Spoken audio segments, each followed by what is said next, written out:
For I am not ashamed of the gospel, for it is the power of God for salvation to everyone who believes, to the Jew first, and also to the Greek. Let me say this.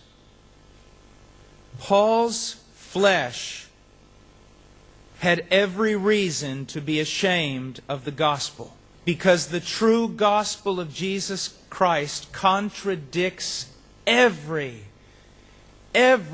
philosophy and thought of this age. If you are going to identify with Jesus Christ, you are going to put yourself in a place where you are going to have to suffer shame. We live in a world that hates Christianity, that mocks the gospel of Jesus Christ, and a world that hates anyone who seriously seeks to follow Jesus Christ and proclaim His gospel. There was a time when the West was a stronghold of Christianity, but that is no more. Every year it is getting darker and darker, and the opposition against Christianity is getting stronger and stronger. And if you are going to follow Jesus Christ in these next few decades, you must prepare yourself to suffer shame. You must prepare yourself for persecution, and possibly in many forms that you never dreamed. Just look around you. Look at what's going on. The noose is closing in around our neck. They're passing laws all over the place about hate crimes. In different places in the West, Christian preachers have been thrown in jail just because they said homosexuality was a sin. If you faithfully proclaim the gospel of Jesus Christ, and you faithfully try to point out the sins of men who are dying without Christ, you could go to prison. If you try to evangelize other religions, you could go to prison. If you say someone else is wrong, you could go to prison and suffer great shame. That is something of the world that the Apostle Paul lived in. And that will be something of the world that we live in just a few years. Are you truly Christian? Will you follow Him? Will you proclaim His name?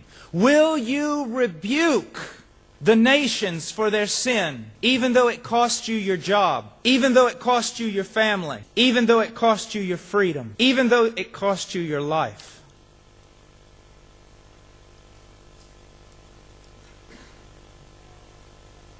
10 years ago, I never would have thought that I would deliver a message like this. But look around you. As laws are being passed to silence Christianity.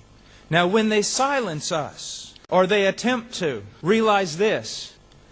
There will be a whole group of people that are called Christians who have no problem with the world. They will continue on in their churches. And they will have a friendship with the world because they have denied Christ and because they have compromised the principles and the commands of Christ. So when you are persecuted, it won't be as Christians, but as extremists, as fanatics. And even the supposed Christians will rise up against you in order to save their own necks.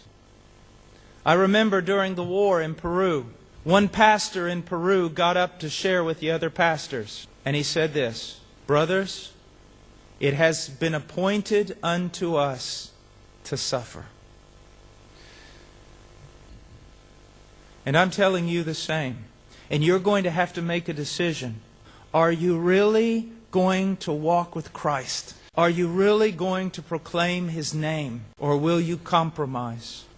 Paul's flesh had every reason to be ashamed of the gospel because his gospel contradicted the world. And if you make a stand and preach the same gospel, your gospel will contradict the world. And because of it, the world will hate you.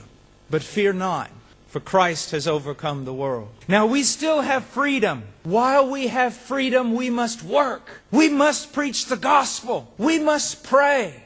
Maybe the time of judgment will be delayed, and God will give us more time to work. Don't waste your life. If you're a young person and you know the Lord, then serve Him with all your heart while you still have strength and you still have freedom to do it. As Paul said, "For I am not ashamed of the gospel, for it is the power of God for salvation to everyone who believes."